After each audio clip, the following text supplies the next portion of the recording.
All right.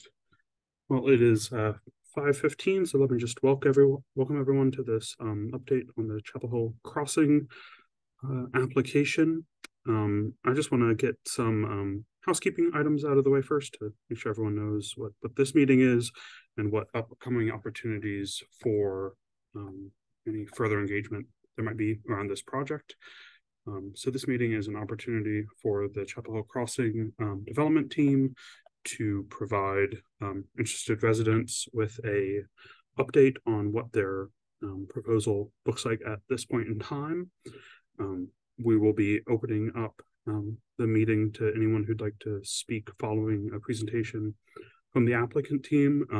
If you'd like to speak, go ahead and use the raise hand feature, and I can bring those folks into the meeting as a panelist. You might get a short questionnaire, making sure that you're okay with that. And if you are, feel free to press yes, and we will bring you in so that you're able to speak. Following this meeting, the plan currently is for Chapel Hill Crossing to be heard by the Planning Commission for a second time. That will likely take place on September 19th. That date is tentative, and once it gets locked down for sure, there will be notices going out, and we will email using kind of the same methods that were used for this meeting. This will also go back to council for possible action, and could possibly be the final meeting for this item, and that would be on September 27th. So with that, you see that we have Ernie Brown on the call and Wendy Ramsden. And if you all are ready, I will turn it over to you to provide the update. Jacob, I'm not ready. Okay. I was making a joke. I'm like, I need to mentally prepare myself. Okay. Can you see the screen there I can. with the slideshow on it? So, by the way, Jacob, you're the only person I did not see walking around Franklin Street today. Nope, I'm at my desk all lunch today. Like, I swear I ran into like half the council members and half the planning staff and half of everybody who just walking up and down the street today. All right, well, I'll get started here. I'm Wendy Ramsden. I'm a landscape architect with Thomas and Hutton, and you've probably seen me before. I've been working on this project for a couple years with Ernie and his partner. And so I will just continue on here. What I intend to do tonight is really just give you a brief overview of what we heard at the public meeting in June, and of course some of the meetings before that where many of you spoke, and then to present or just give you a short look at the changes we've made and a little bit of a comparison. So I should probably talk for about 5 minutes, and that should be about it. So we're dividing it. I know that the plan is rotated. What you're seeing on the left-hand side is the north. What you're seeing on the right-hand side is the south. But by turning it, it's easier to see the whole project at once, and I think it helps orient people a little better. So on the north side, the big things that we heard were that the building should be rotated 90 degrees. And what you're seeing here is the presentation plan that we had in June that we gave to council.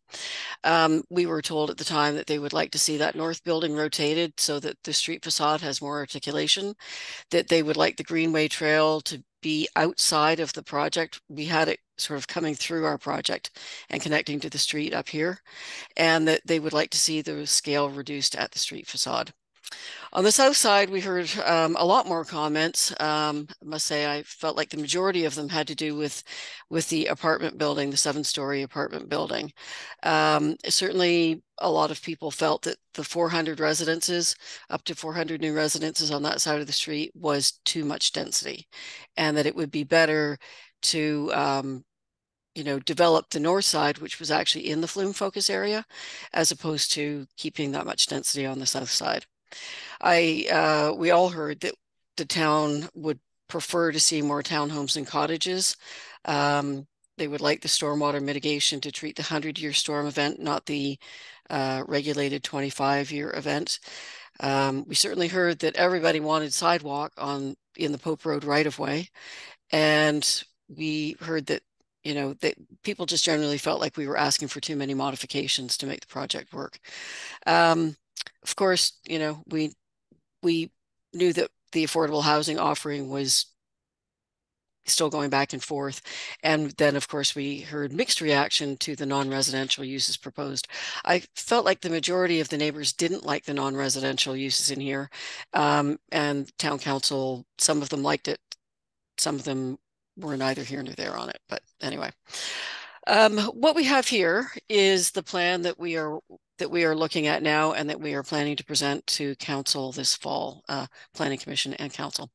So on the left-hand side, which is the north, you can see that apartment building has gotten a little bit bigger, but we have turned it so that we have more articulation on the street. That's gone from about 150 to about 200 apartments. This is the land that actually is in the Flume focus area.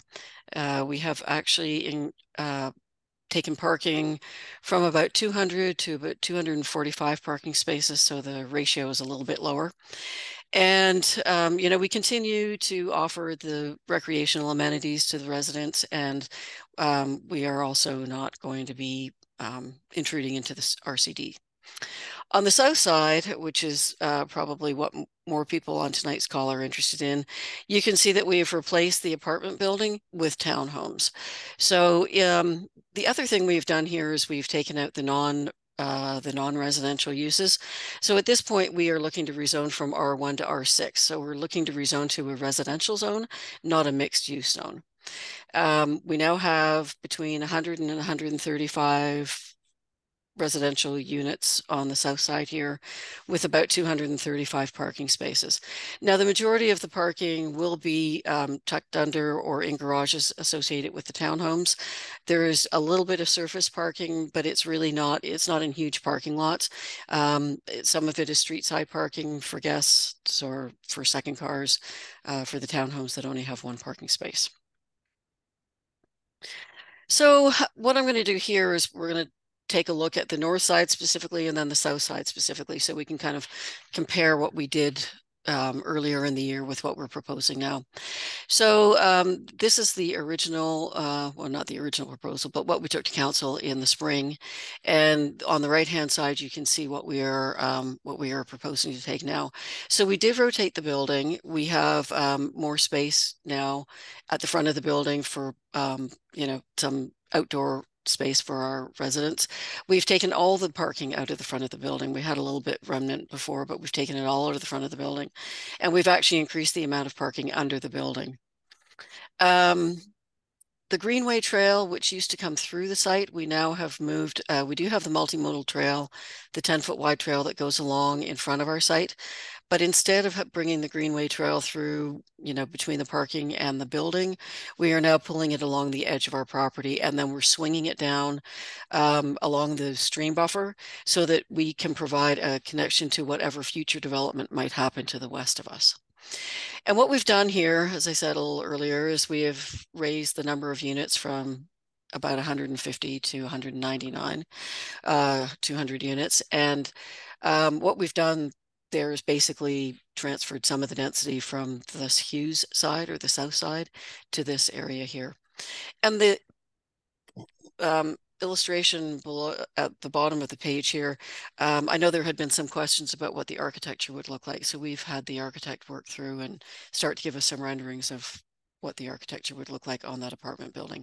And you can see that there are courtyard spaces and there's, articulation and balconies, and it's not just sort of a bland front building. It's hard to tell from the massing diagrams sometimes what you're getting, but we are looking at gabled roofs and balconies and, a lot of articulation and breaking up of that facade. So on the south side, here's what we had originally presented in June. Of course, the things that we heard the most about were the apartment building over the parking deck, the total unit count that could be up to 400 units, the mixed use that was being proposed for the site, and also that they wanted, or you wanted, and the town also wanted more stormwater mitigation. So what we are coming back with now this fall is that we have eliminated the 7-story building. We've eliminated the 3-story parking deck. We've reduced the impervious area on the site. We've added green space to the site. We have eliminated approximately 270 units, or 2/3 of the units on this side. And we have added, it's probably a little hard to see because it's narrow in the scale of things, but if you can see my cursor, you can see that we've actually added a sidewalk along the Pope Road right-of-way. And the way the town and DOT usually like to see sidewalk is they like to see it at the right-of-way line, not along the edge of pavement. So, you know, that would be, there still would be some trees retained in the right-of-way, and that would be a fairly shady walk in there. And then the illustration on the bottom right corner here shows you the feel of the main street. That's basically looking in on the main street here, coming down from Old Chapel Hill Road, coming south through the site.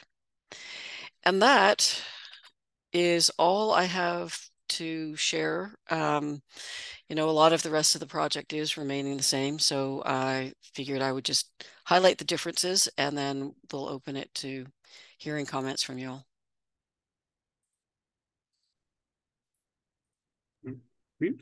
And like I said, everyone, if you are interested in speaking, feel free to use the raise hand. I'll bring you into the meeting. Don't feel like that's an obligation. You're welcome to just listen in. Yes, if you'd like to speak, I will go ahead and start bringing people in. Now I'm going to be bringing folks in as panelists, so there can be some conversation as needed. So you might get a little request to accept that. Please do if you're comfortable with that. Otherwise, you're welcome to remain with your camera off. All right, and you're in the meeting. Can you hear me? I can. You can even see me. Hi. So how many people are on the call? I'm curious. It looks like about 33 right now. Okay, great. Well, I certainly want to thank the developer for the work that you've done to address a lot of the concerns that you heard and took them very seriously. So I want to acknowledge that and recognize that.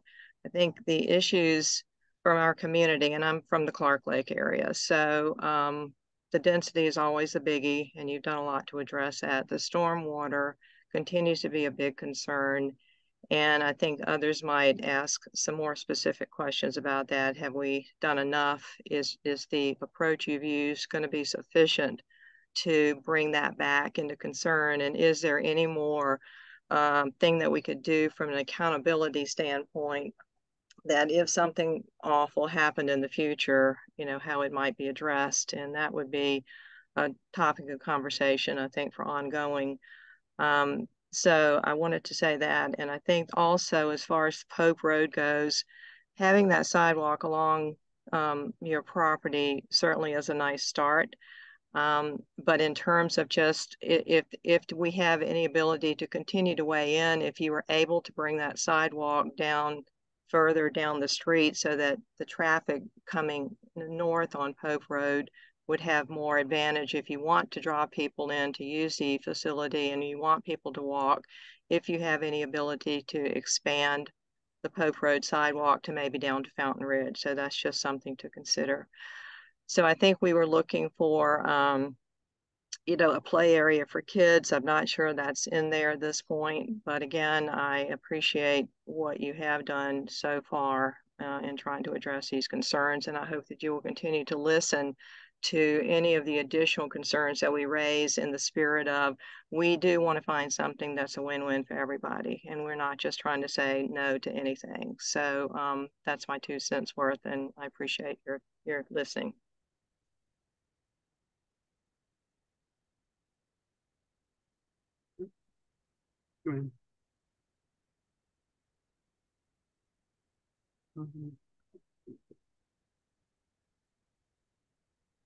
See some hands go up and down. So, um Chuck, go ahead. You can. Thank you, and Ernie and Wendy. I also want to join in what Anne has said in complimenting the significant improvements that have been made from the previous plan that have been responsive to many of the concerns that have been raised. As many of you who are attending may know, I've been involved along with Linda Convisser as trying to represent the concerns of the community in meetings with the planning department and the many other people, including Ernie a number of times in the past. So in hopes of summarizing the things that I've been hearing from many of the neighbors over quite some time in more detail than Anne has raised more generally here. Ernie, I'm assuming that you got the list of questions that were sent yesterday asking in more detail about the issues. And I wonder if you might be willing to address those questions one by one. A few of them Wendy has touched on, but most of them have not yet been addressed. I mean, I could read them off one by one, but I assume you have that in front of you at this point.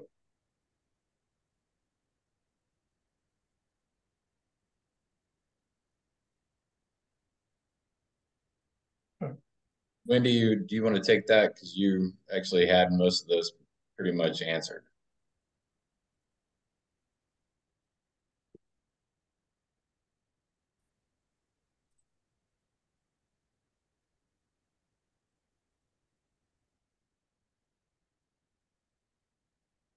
Sorry, I know we did talk about all these. We've had dozens of emails in the last 2 days, Ernie, and I'm just trying to figure out where we wrote out all those answers.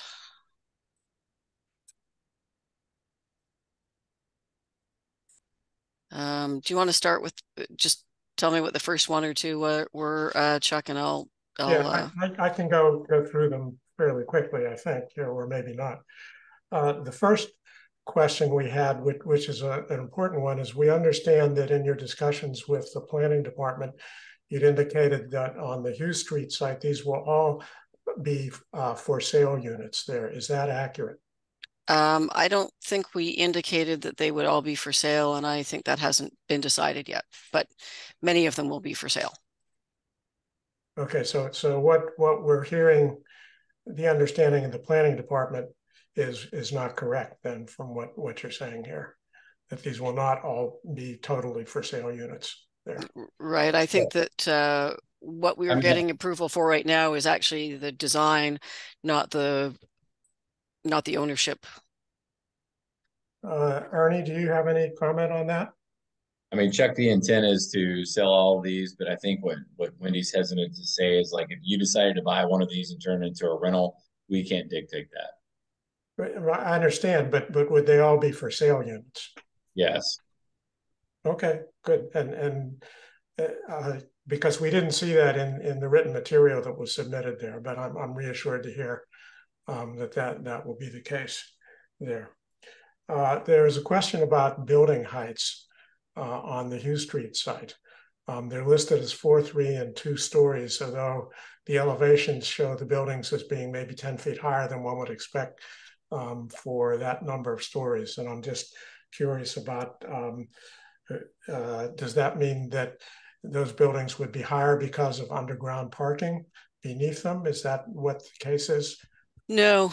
So those listings of 2, 3, and 4 story, that actually includes the parking level.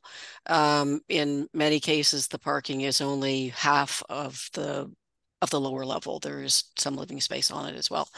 So the way Chapel Hill calculates height may not be the way it appears from the street. There is a long involved process of figuring out what the elevation is at the street and what the top of the roof is. So for example, when we have a 2 or 3 story building with a pitched roof, we're measuring to the top of that roof, even though the attic space isn't occupiable and isn't counted as a story. So in some of the buildings, do have those pitched roofs. And so that adds obviously a significant number of feet to what the total is. But from the street, there are no buildings that are higher than 4 stories. All of them are 4 or less. Following up on the issue that Anne raised about density, even though it's been markedly decreased, it's still 130 units on 10 acres here. And that's double what R6 zoning allows, and exceptions being asked here. So I'm curious what, Ernie, you feel the appropriate justification is for that level of density at that particular site. 13 per acre is not that dense, Chuck. I'll probably just weigh in here and note that there are rezonings that we could ask for that would be higher density, but they all involve uses that would be additional to residential. So, you know, community, mixed use types of things or commercial types of things.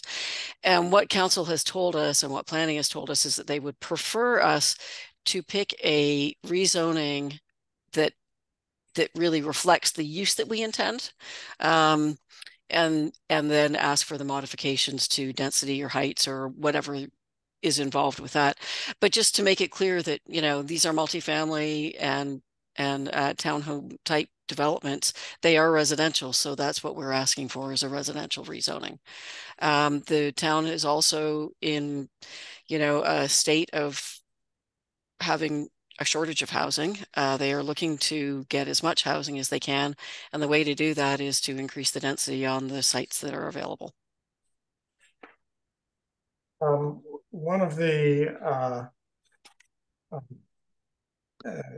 issues that was raised in the submitted proposal was asking that the town excuse in lieu payment for insufficient recreational space there. And I'm wondering what comments you might have about that. Also, it listed on the Hugh Street side, the bulk of the recreational space was listed as being a paved walking circuit. And I'm wondering what that refers to. It refers to it's true, it's the sidewalk system, but it does loop in and connects to the greenway system. And it is the way the town looks at recreation space is that they want it to be at least 3,000 linear feet. And so when we loop the whole thing together, we do get a meaningful recreation experience by somebody using that route. The reason we noted the possibility of the in lieu payment, that's just a town policy that if you are not able to provide all of it on your site, that you make a payment in lieu and that money goes toward town recreation facilities. The issue of most concern, which is more technical, are the stormwater issues there.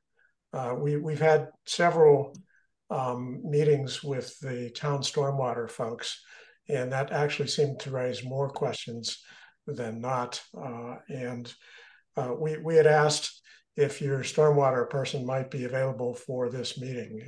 Obviously, that person's not here. He was invited, but unfortunately, he is in another meeting right now. If he finishes, he will join us as he can. I know that doesn't help you right this minute, but anyway. Yeah, if we're not able to talk at this point, I'm wondering if we might arrange a subsequent meeting to go over more of the issues that still seem to be unresolved as we understand them at this point here.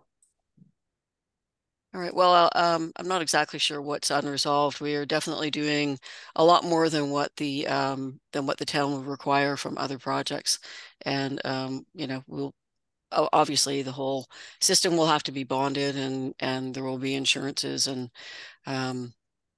you know, that's like other projects, but we will actually be treating for the 100-year storm event, not the 25. And I understood that the 25-year storm event was one of your concerns.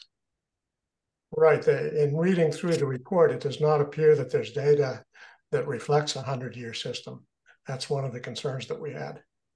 And the town folks, when they looked at it, they didn't disagree with that. Do you mean in what we've offered right now? Yeah. There's a stipulation. We haven't designed it at this level. This is more of a conceptual plan, but there's a stipulation in the approval document that would require us to meet the 100-year storm event. Okay, based on the current study submitted by your consultant, or would that all be reworked? It has to be reworked. Every project reworks it when they're doing their CDs, their construction drawings.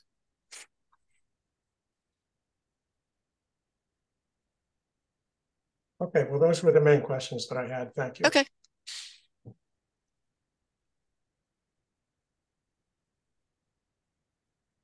Sorry about that. Joanne, I see you're next in line, so feel free to unmute and. Yes, hello, can you hear me? You can. Great. I just have some general comments here. I agree with everything that Chuck has done and really appreciates his research on this and staying on top of everything. I know that Mr. Brown commented that 13 acres is not that dense. I would disagree. Living in this area, it is very dense for a majority of the neighbors that are around here, and that's why there's been such concern with this this development to begin with. Ideally, we would not change this to an R6. It would stay in R1. That is my preference as a Clark Lake resident. Have not mentioned anything about the north development and have just left that, but I would like to keep the Hugh Street as an R1. This was discussed in the planning, I can't remember the point, but one of the committees before the June meeting, and somebody noted, one of the committee members noted that why are we developing outside of the pre-approved flume area? And I still think that that's a relevant issue to me. I think this is too dense. We should cut off the entry exit onto Pope Road since there will be no turning lane there. It's the traffic study that was done there. I guess it was the guy that did the traffic study didn't really pay much. He believed in his own opinion that the traffic up and down Pope Road wasn't going to be enough to necessitate a turn lane or any sort of other mitigation. And, living on this road, again, that's just incorrect. So I would, if this project were to go through, I would prefer that there be no entry and exit on and off Pope Road. It's just too close to that traffic circle, and it's just going to be a nightmare for us that live here. So that's preferred. If you want to. Sorry? So I'll just ask that while other folks are talking, everyone else remain okay. muted. I hear you. Yeah. I know that there's been a lot of praise given for reducing the units, but if I recall, we're probably back to the original number of units that was submitted when this project was first proposed. So, we're just back at the same number. I mean, you drastically increased it for your second submission, and now we're just back to where we were. So I don't really see it much as an improvement. I do appreciate the for sale aspect to help build our community. But again, all of that is not enough for me to start developing outside of the flume. It's too much of a slippery slope. So this is, again, more directed towards the town and the members, not in support of the Hugh Street. But again, if push comes to shove, I really would like the traffic to be addressed and the stormwater. I mean, there are 15 people that live on Clark Lake, and we have liability concerns about this lake overflowing and flooding other people. And nobody can say who would actually be liable in that instance. And we are at a great risk of that here. And I don't feel like there's any attention being paid to, the detrimental impacts that could, financially that could, fall on us. So if there was any sort of, concession or compromise that the developer could make, or come down here and look at it and talk to us, I think that would definitely be a step forward too. All right, that's it. Thank you.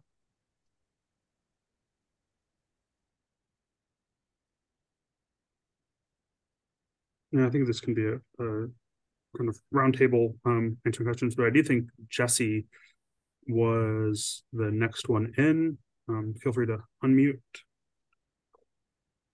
Yes, my comment is similar to the last person's comment.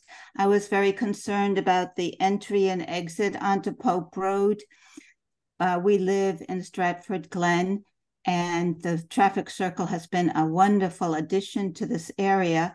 And I can't imagine what would happen with that entry exit onto Pope Road and the traffic circle and the huge development across the bridge using the traffic circle, and then the north side using the traffic circle, and then the entry exit addition onto Pope Road.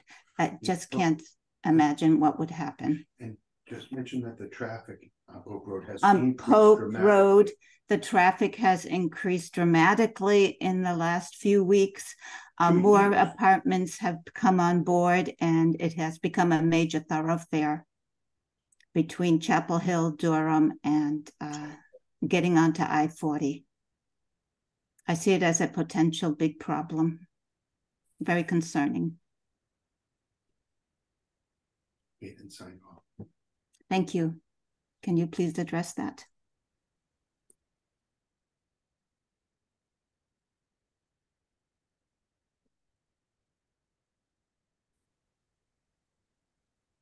Are you asking us to address that now? Yes.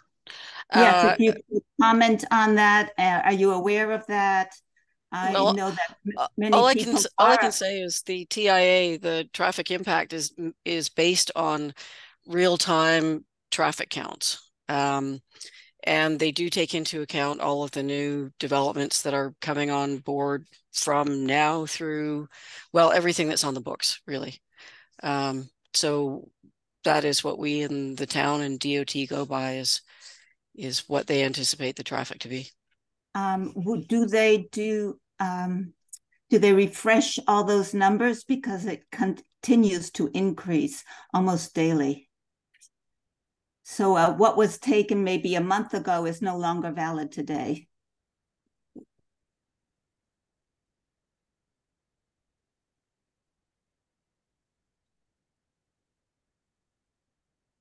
They don't update it monthly, if you're waiting for me to answer.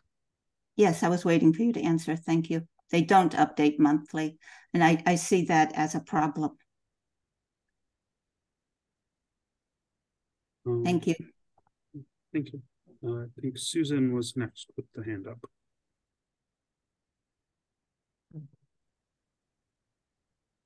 Hi. So this is much better than what we looked at before, but it's still a long way from what I think should be happening. I'm glad the 7-story building went away. I'm kind of dismayed still on how that was handled and how misleading it was. But moving on, I agree with everything Joanna said. I think she was spot on. One of the things that concerns me is all the exceptions and modifications that have been asked for these two developments. There's rules. We all have to abide by rules. So asking for all these exceptions, changing the zoning, I think certainly Hughes Street should stay R1, in my opinion. I don't understand why the units per acre were more than doubled. I don't understand how the ratio of floor space to lot size was increased. And why can't the rules be followed? The large financial penalty for recreational space. We just need the developers to follow the rules. They are rules for a reason. I think this density for the Hughes Street is really out of line with the area, with the property. Again, we're all worried about the stormwater. I don't think that's being addressed correctly. I've heard a lot of I won't say excuses, but this study is not done, this study is not up to date, whatever. I did hear Wendy say something about bonded insurance. I would be more interested to know more about that. If something happens 5 years from now, 10 years from now, would Mr. Brown be liable? Would he be able to be sued, or his company, or the developer? you know, who's responsible if the stormwater issues happen years from now. So that's a concern of mine. I think that's, I agree with Joanna, close off the Pope Road entrance. The other property that's being worked at has one entrance in and out.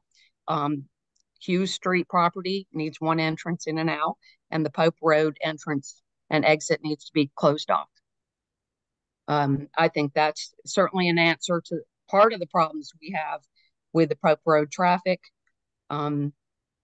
So I think that's enough for now, but thank you. All right, thank you. All right, trying to keep track of everyone who has their hands up. Linda, I see yours is up. Hi, sorry I look so funny. The sun is not cooperating through my window. I have some specific questions, but I wondered if Wendy could go back over the Hughes Street plan and just kind of walk us through it. What types of buildings are going to be where the townhouses are, where the single family detached houses are, and give us a feel for what that might look like. I mean, that part of the plan has changed the most, and it feels like for the good, but I'm a little rusty reading plans. It's hard to read them on a little computer screen. So if you could walk through that, I think that would be helpful for everybody.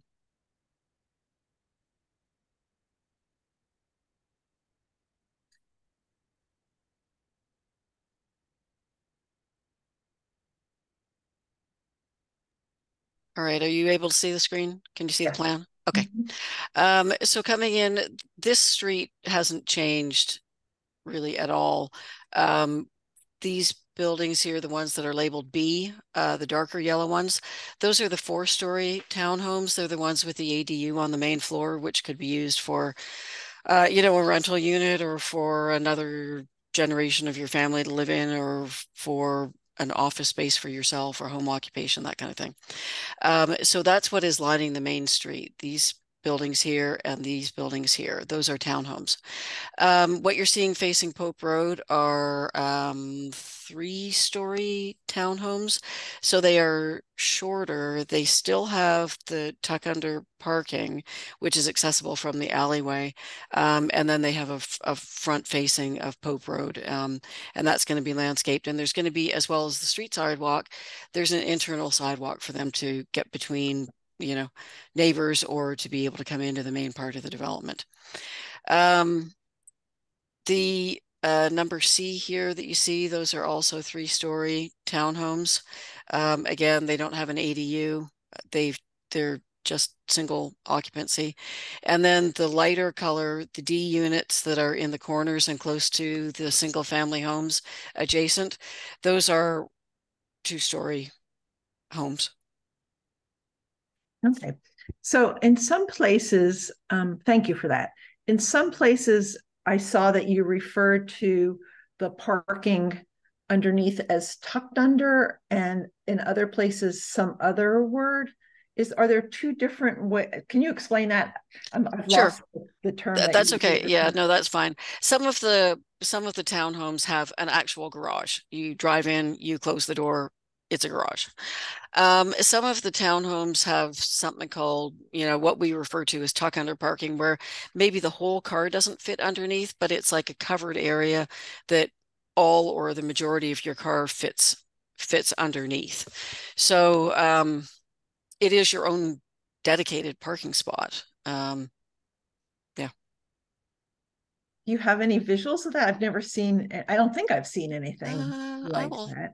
There are a lot of or an example of where we would. Right. There are a lot of new things in downtown Durham that have that sort of look to them. I'm not sure that I can find a picture immediately, but I will take a look while we're all talking. Okay, thank you.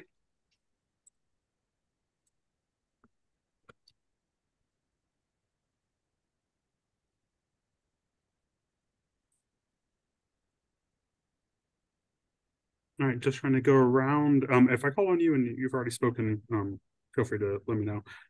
Anne, You've had your hand up the longest at this point.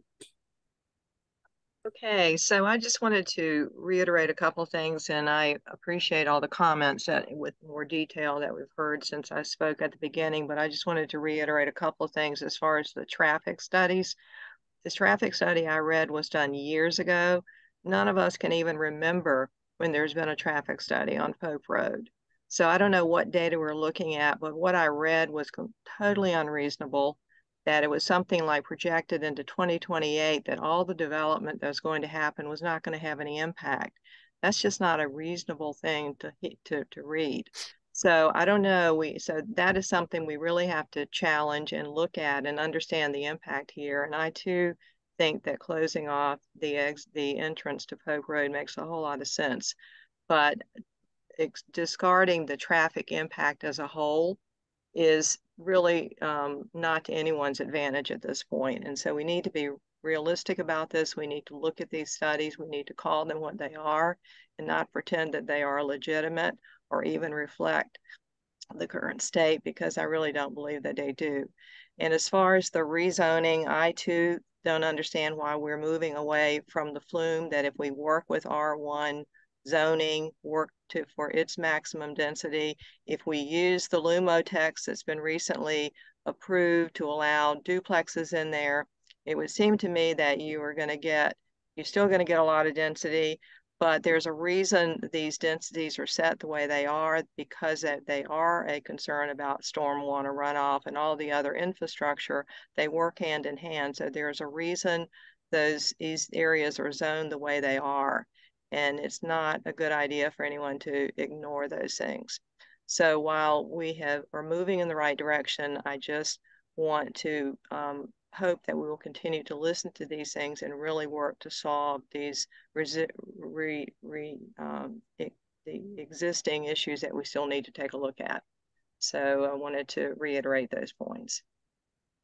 Thank you. I'm just going to share my screen again here, Linda. Here's something off of Google Maps. Can you see my screen? Yes.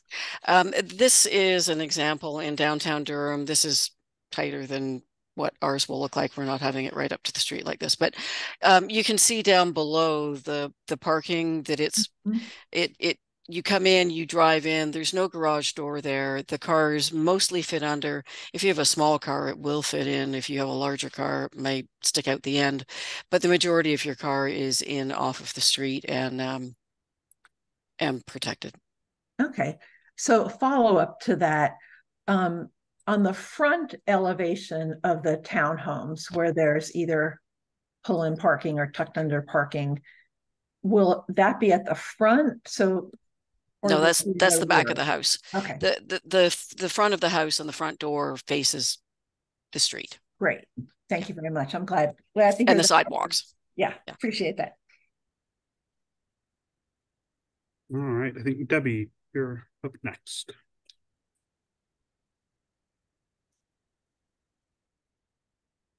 Hi. Can you hear me? We can. Yes. Yep. Okay, thank you. Yeah, I see an attempt made to, but if the attempt I see made is just to go back to where you first started. So, and I live at 108 Cricket Ground there in Stratford Glen. So I see we're just back where we started. I still see that the zoning, you don't meet R1, you don't meet R6. So the zoning is still too high. I don't see an effort made to retain any of those, a bigger buffer, to keep the trees and a bigger buffer away from our neighborhood to yours. I don't see, I still don't feel you're building on the slope of the land as it currently exists. So therefore, I think there still is that 15-foot retaining wall in Keith's backyard.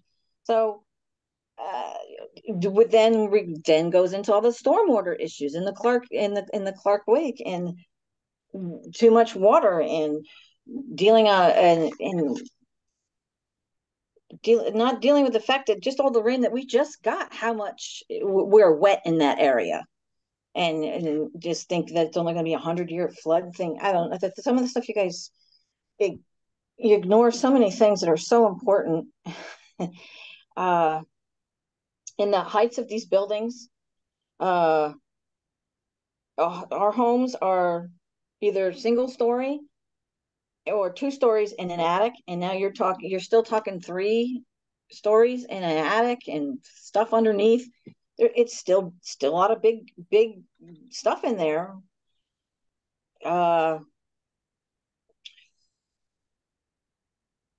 Yeah, I agree with 1 entrance if you're going to go ahead and do something like this. And then every time I see a picture, I just why does stuff have to be so close to my backyard and Jim's backyard, Jim's side yard?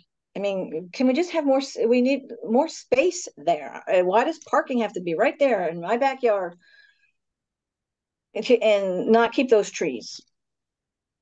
So I just still think it's just a very big project to put on so few acres and to have to do so many changes to get that in there. I'm sure there's more, but I'll put my hand up again. All right, thank you. I think next would be Breckany.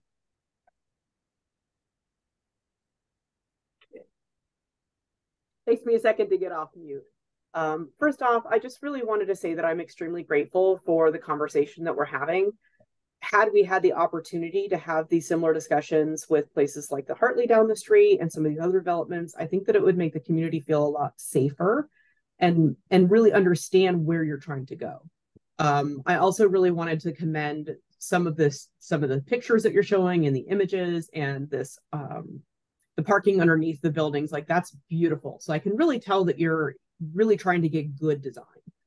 I am, of course, obviously running for town council. A few questions that I have really are in regards to green growth. I'm obviously not anti-growth. I know that we're going to grow, but how can we grow in a way that's going to be safe for the environment, that's also going to be, use recycled parts and, upcycling, that sort of thing. So, and I would have hoped that some of the current council that was for the zoning would be on this call. I don't currently see anybody, but maybe they are here. One question is, what level of energy certification are you using? Are you using LEED or Energy Star? And if you're using LEED, are you using LEED Silver or LEED Certified? That's my question 1. Number 2, are there any plans for putting solar panels in place that would help compensate for some of the energy that's being used in the area?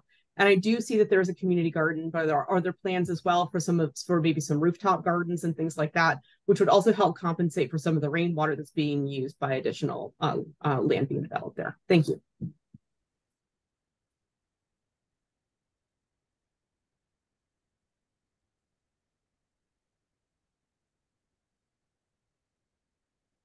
I can respond to a couple of those things just generally. We are not doing LEED, but we have been working with John Richardson. In fact, we most recently spoke with him this morning, going through and seeing how we can, comply with the new adopted policies. So yes, we are very interested in sustainability. I don't think that we are planning solar panels at this point, but that doesn't mean the rooftops can't, some of them at least, be prepared as solar ready. I think we're not at that level of design at all. That's for the next phase of development, but we're definitely working with the town and with the sustainability people at the town on that. Can I ask who you're working with? Do you know? Yeah, John Richardson. Thank you. I just missed the name.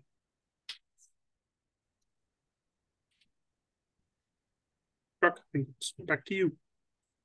I want to come back to several of the issues that have been raised by a few of the previous speakers around the traffic study for this project. I had requested a meeting actually with the town traffic staff, and Jacob, you were there, so you may recall some of the details of the discussion there, and that included Craig Scheffler, who was the author of the traffic study.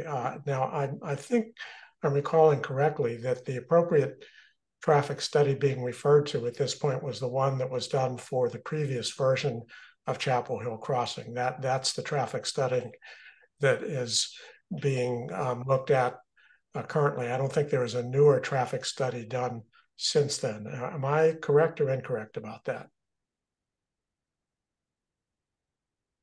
I can say that the revised plans, the one that we have now, did not come with a new traffic study, but that typically wouldn't be required as the total number of units has been reduced. Right. So it's really that prior traffic study. And in fact, there was only a single measurement of traffic on Pope Road that was made, and almost all the attention and discussion in that study was to Old Chapel Hill Road. What the traffic study didn't seem to account for, which is the biggest concern of the people who live in that area, is not only the volume of traffic, but the safety of the way traffic speeds up and down there on these twisty, windy roads. And that was not really addressed, nor when we asked about how much it took into account all the future potential planning, we got a rather non-specific answer about that. So Wendy, when you say the traffic study takes that into account, we are not at all assured that that looks at the bigger picture there. And what was most surprising was Craig's statement that he felt that there would be very little traffic heading south on Pope Road, just because he knows that there's not much up there that people would want to go to. I mean, that was really a rather stunning statement that was not at all data-based, and I think would be disagreed with by many of the people who are on this particular call here. So it does call into question whether some re-examination of traffic on Pope Road really needs to be looked at this point. To ignore that, I think, really doesn't take into account the reality of those issues. As to the stormwater plan, I had not understood that what's posted now is being regarded only as a conceptual plan for the stormwater there. That would be a more definitive study to come further down the line. If that is the case, I would ask you, Jacob, given the degree of concern that there is about runoff that still has not been assuaged by what we've looked at so far, or this conceptual study, would this more formal study be submitted for a formal review by the town's storm advisory board there, which I think would be a very useful and reassuring step if that's the case, not only by the internal town officials, but by the Stormwater Advisory Board as well, to have a formal review of whatever the definitive stormwater study turns out to be. I think that I probably need to just step in for a sec here too, and just, I'm not an engineer, but I will tell you that when I'm saying the plan is conceptual, I just mean it's not construction level design, okay? But they have measured the volumes that would be contained with all the four different stormwater mitigation facilities, and the design of how it would flow downstream after the storm events and things like that. So it is a full study based on what they are presented with now, and it will be redone at the construction drawing time to comply with any new stipulations that is absolutely incorrect that it's a full study. It is not a full study. It only, while it states that it's a 100-year plan, the data analysis is only for 1, 2, and 25 years, not 50 or 100 years there. And again, when we raised that with Ernest and Zach at the town, they had not been aware of that until they took a second look at it there. In addition, the software used in this study, the HydroCAD software, can be set many different ways.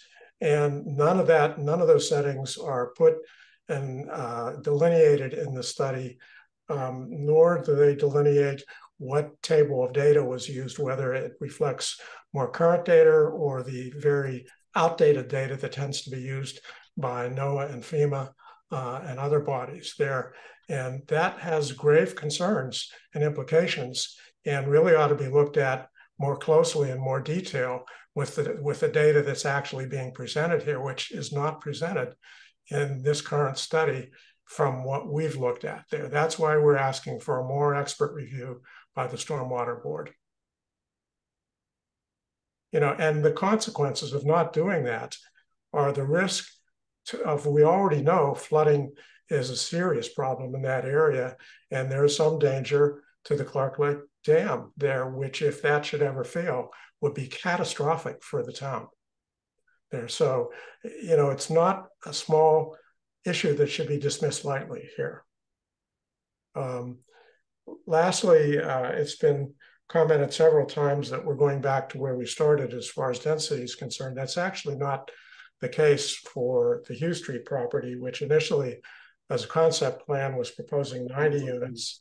Then that went up to 390, and now it's 135. So it's 50% bigger than the original concept plan in density. And, you know, well, that's all I'm going to say about that at this point here.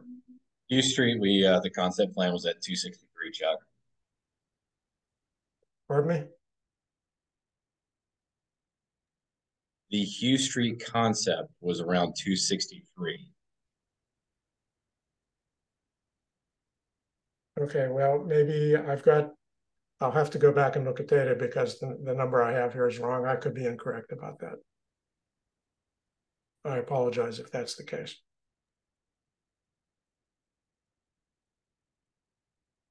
I see last name Fairchild hasn't spoken yet and has their hand.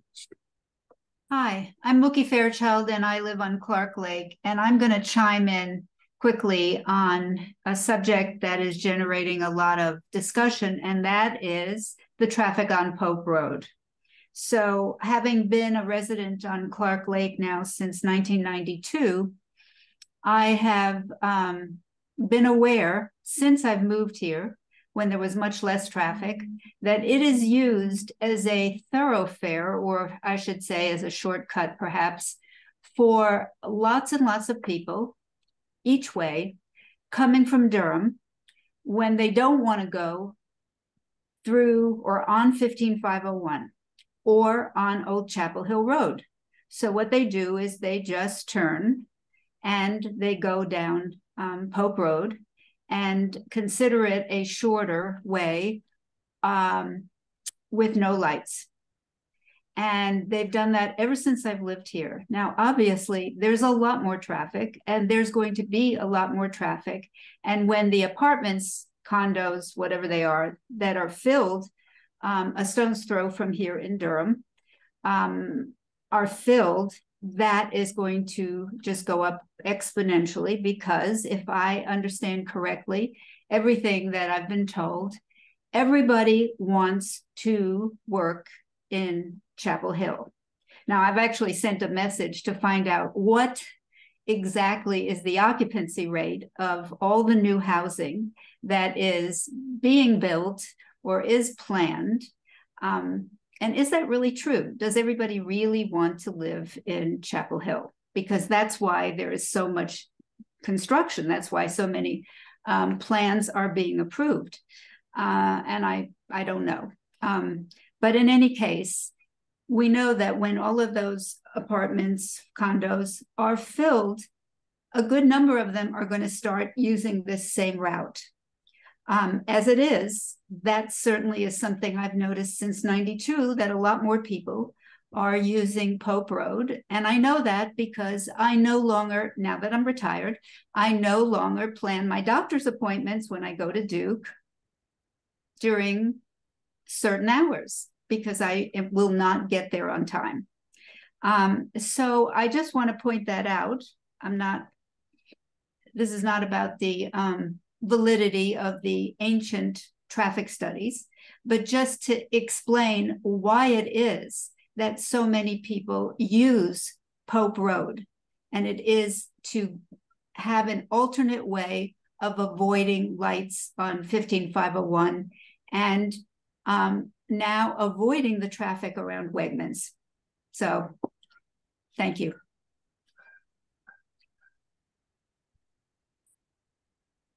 Thank you. Just so I'm gonna keep on going to folks that haven't spoke yet as they come up. Renuka. And I actually just wanted to say one thing. I just wanted to let you all know that I don't know if you're aware, but we don't arrange the traffic study. That is something that is arranged by the town and that is reviewed by DOT. So it's not us finding, you know, somebody that we think agrees with us or something like that. It is an unbiased, I would say, review that doesn't they don't work with us. But it has ramifications for what is being proposed for the yeah, I'm just letting you know, it's not like we chose the traffic engineer or anything like that. The town and DOT choose the engineers and work with them on the studies. And I just wasn't sure if you were all aware of that.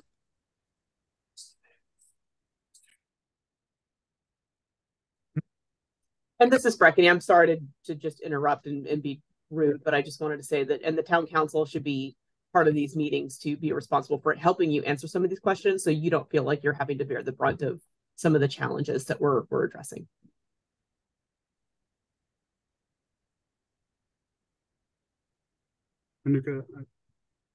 Oh, thank you. I wasn't sure if I can speak yet. I had a couple of questions. One is regarding the green space. Is it for everyone or is it just for the residents? And I was also wondering where the closest park is going to be.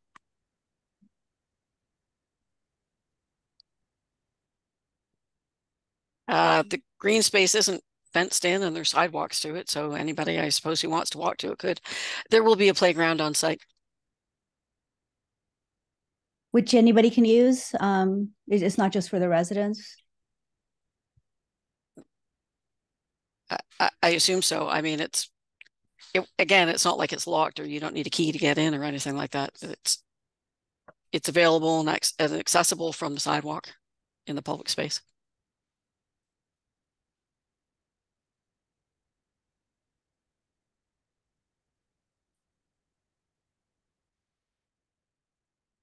Next on my list is Lee.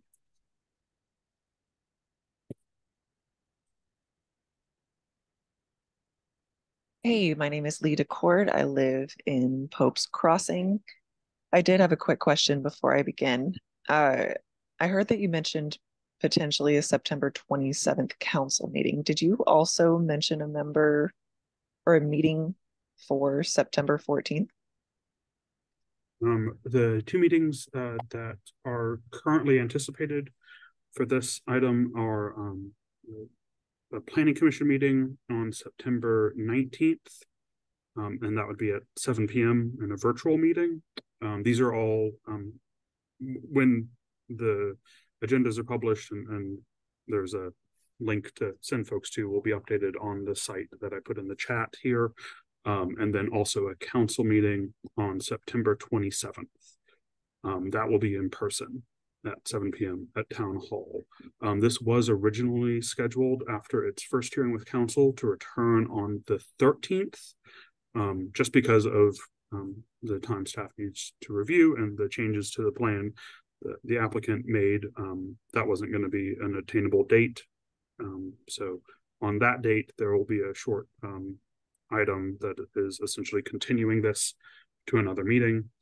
So no action will be taken on this item at all on that date. It'll just be a procedural, moving it to another date kind of vote. So the two dates are, again, Planning Commission on September 19th and the council action hearing on September 27th. Okay, thank you very much. Okay, I agree with Joanna and Susan in particular. Overall, the plans don't appear to have actually changed all that much and appear to mostly be for show. Traffic seems to increase monthly on Pope Road. It's obvious that whatever software and study the town is using is incorrect, outdated, or both. I have to wonder if the baseline is constantly changing, much like the noise measurements from I-40 that I'm sure most of us have heard about. The people who live here realize just how much it has increased. At this point, I think it's already been said. Everything's already been noted.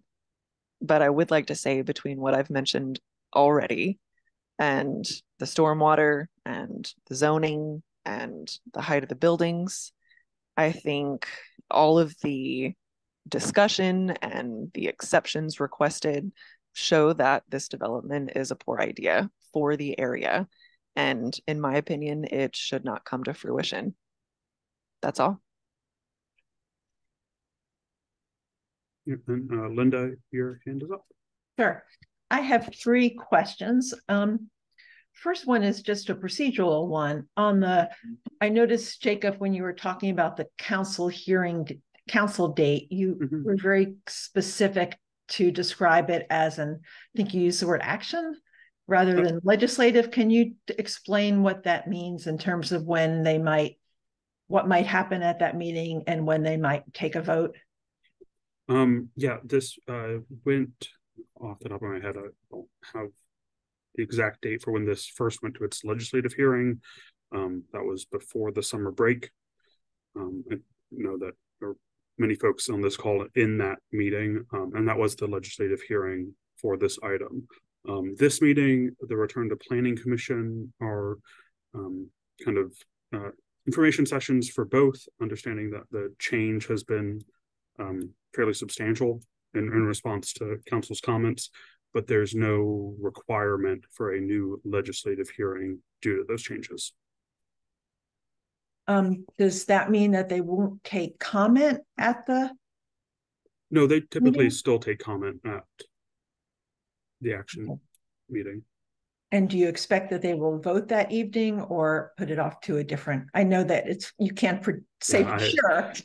that I have absolutely, that's outside of my hands completely. So okay, I wouldn't be able to speak fair enough. I understand that. Okay, and I have 2 questions about the project. So somebody earlier who lived in Stratford Glen mentioned the retaining wall that was part of the previous plan. And I noticed in the write-up for this plan, it talked about 100% of the steep slopes on Hughes Street being disturbed. So can you explain kind of visually or with words what how the area between Stratford Glen and the project will be handled? What will that look like when it's complete?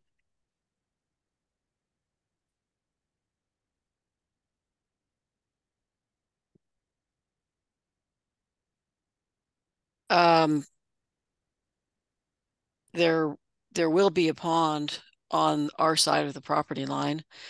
It will be a grassy, like a grass dam at that side, and there will be landscape buffer plantings between the pond dam area and the property line.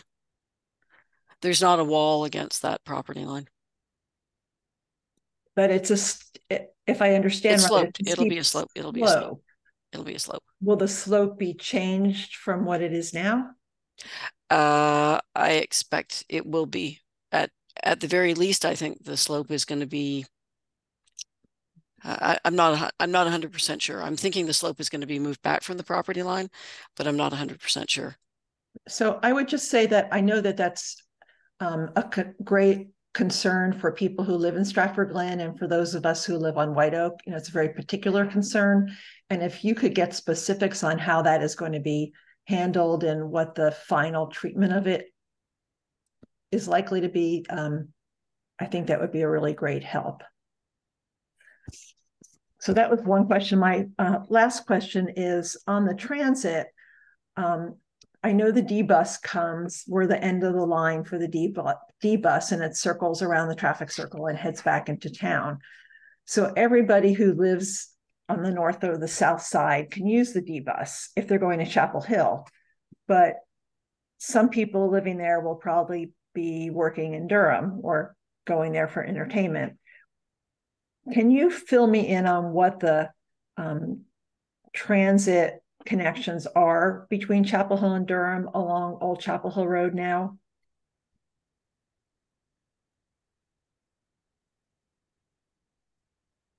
I am not familiar with the Durham public transit system. Okay, I think, I mean, I was asking the question because I think that is a really big concern, because you cannot walk over that bridge safely. Unfortunately, you know, DOT did not build it to serve pedestrians. And unless the D bus or some other bus crosses the bridge, or Go Durham crosses over to Chapel Hill, it means that people living there who might be working or playing in Durham don't have a way to get there except by a car. And I think that needs to be hopefully addressed, or at least spoken to in the staff report on this. I can say that the D-bus is planned to extend to Durham in the short range transit plans in 2025. Okay. Well, that's good to know. Thank you. Mm-hmm. That's it for me. Susan. Yes. Oh, I hadn't heard about the buses being able to go over that bridge. There is a bus that for Durham that goes in front of Home Depot, but it does not cross over the bridge. And I'm not sure that the D bus, unless they're going to use a small one, is going to be allowed to cross over that bridge because of the space constraints. I did want to ask something. My understanding that I've heard about is that if a concept plan is changed more than 10%, and obviously this concept plan for Hughes Street has been all over the map and up and down, and certainly way more than 10% has been changed. Are you looking, as the planning department, looking at an exception for this also, that that this concept plan is going to have to go back to the drawing board and be presented as a brand new plan? I'm just curious why, when over 10% of changes have been made, that we're not, that it's still proceeding. Yeah, no, that makes sense. So there's no hard and fast regulation that's in town code that makes that call, saying once it's gone to its legislative hearing, a certain amount of change will force it back into a whole new process. What town typically uses, and I'll say in most cases, it's thinking about 10% of a increase in size and unit count and things like that, would be our recommendation, and our kind of best practice is for it to be returning to Planning Commission for their review again. And that's what we've asked to do in this case. The 10% rule is something staff uses as a good benchmark for when a change has been somewhat substantial in nature. But again, typically it's for when a project has become more intense from when council heard it in its legislative hearing. Okay, thank you for the explanation. Yeah, of course. All right, and I do want everyone to have a chance to speak, but I know we're also getting late into the meeting. I would just ask anyone who's interested in coming in to please raise your hand soon so we can get to you. I see David Adams is joined and has not spoken yet. So David, I will turn it over to you. Yeah, thanks. Just a simple question. Is this project part of the Complete Communities pilot program? And if it is, how does it address what we are looking for in the Complete Communities framework?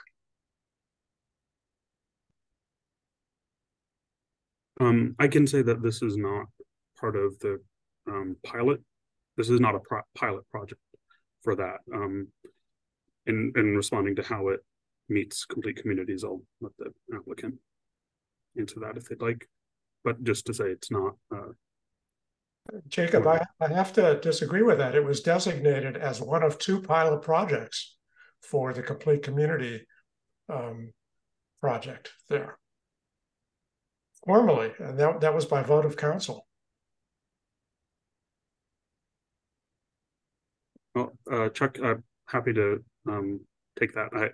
If it is, you know, we're using Complete Community to review all of our projects at this point, as it's been an adopted measure. So,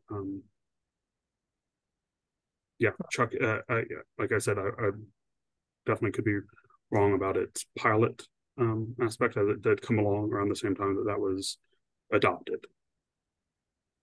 So if I'm wrong about that, Chuck, I definitely can hear that and defer to you. But I don't know if that addresses David's question, how appropriately, how completely this particular development as it's being proposed now really meets the full range of complete community criteria.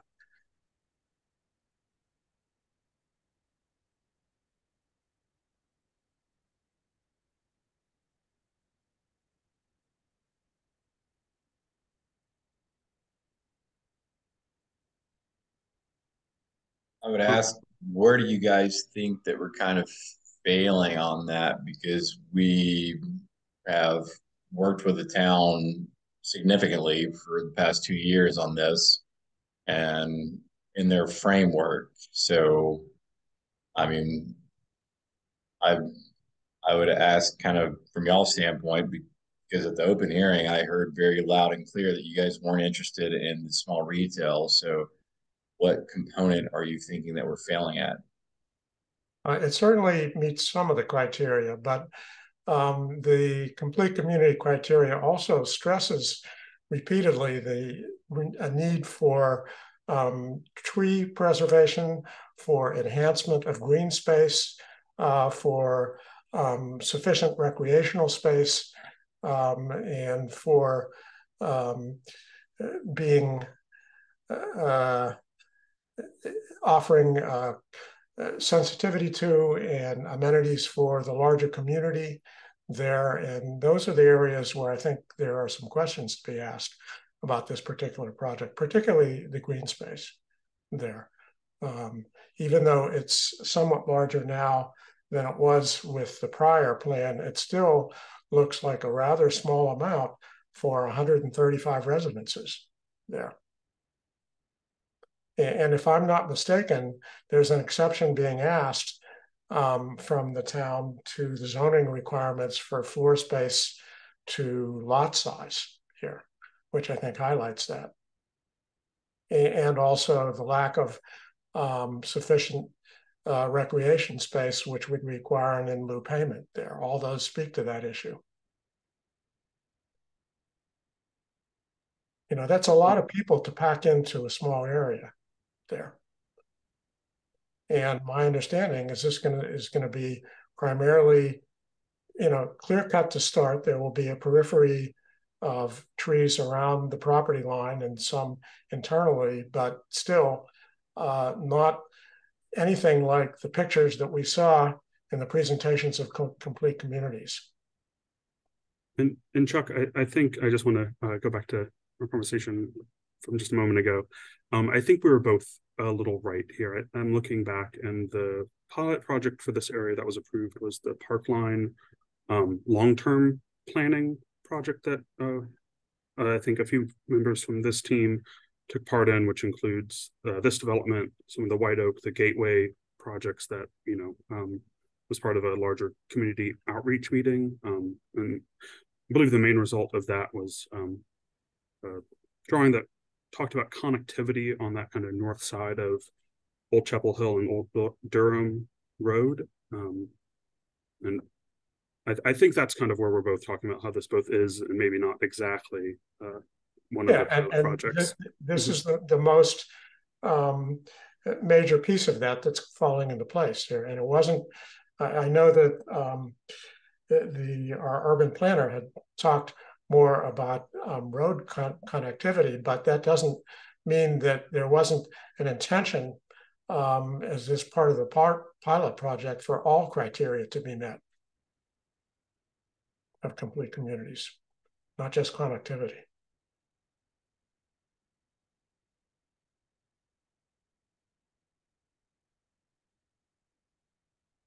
So I think the question I'm asking gets back to one that other people have asked here.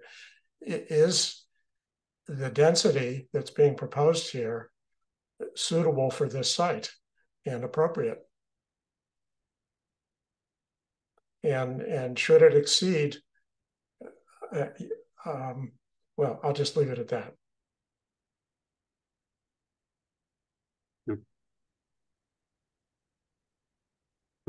I see Debbie, your hand is still up. Was there another comment?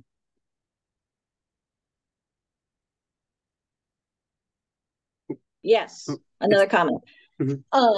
Is so you talked about the pond in Dottie's backyard. Yes, I'm concerned about how the slope from the pond goes very low. And that's where you guys were going to be building up and putting a retaining wall behind Keith's backyard. That was not addressed at all when that lady asked the question about how was the land going to be worked with.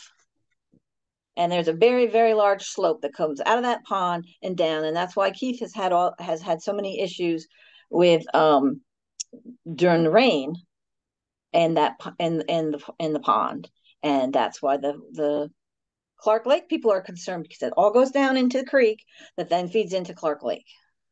That was not answered by when the other person asked what. And then because I commented about the retaining wall. We're not talking Dottie's backyard. We're talking Keith's backyard. And although over to the neighborhood, the next neighborhood, I can't remember the name of it right now. But so that did not get addressed. So that would be where I would like for, I guess, Wendy to keep going.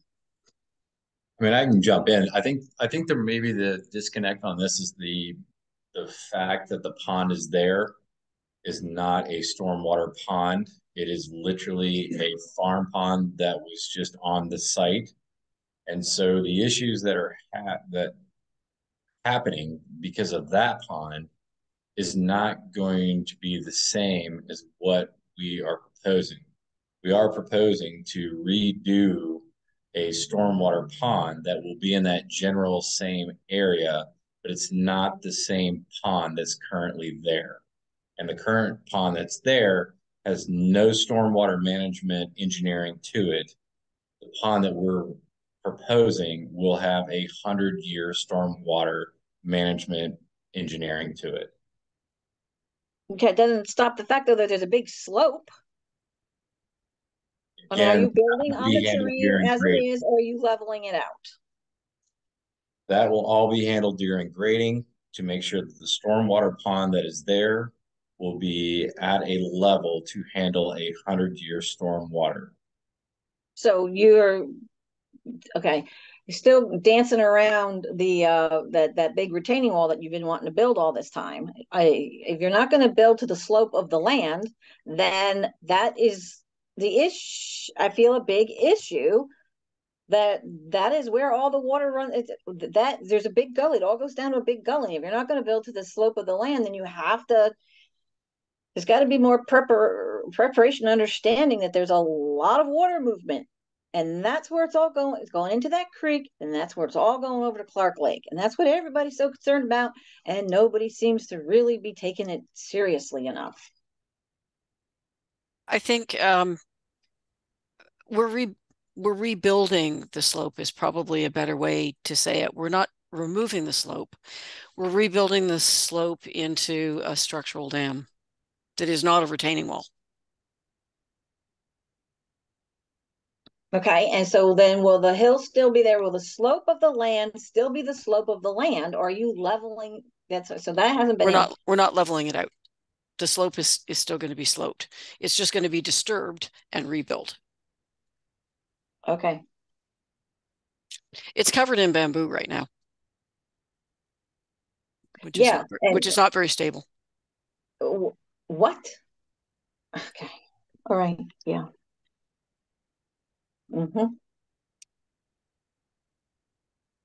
Yeah, and we like the bamboo, and that's why I would like the buffers to be increased so that we can keep our bamboo.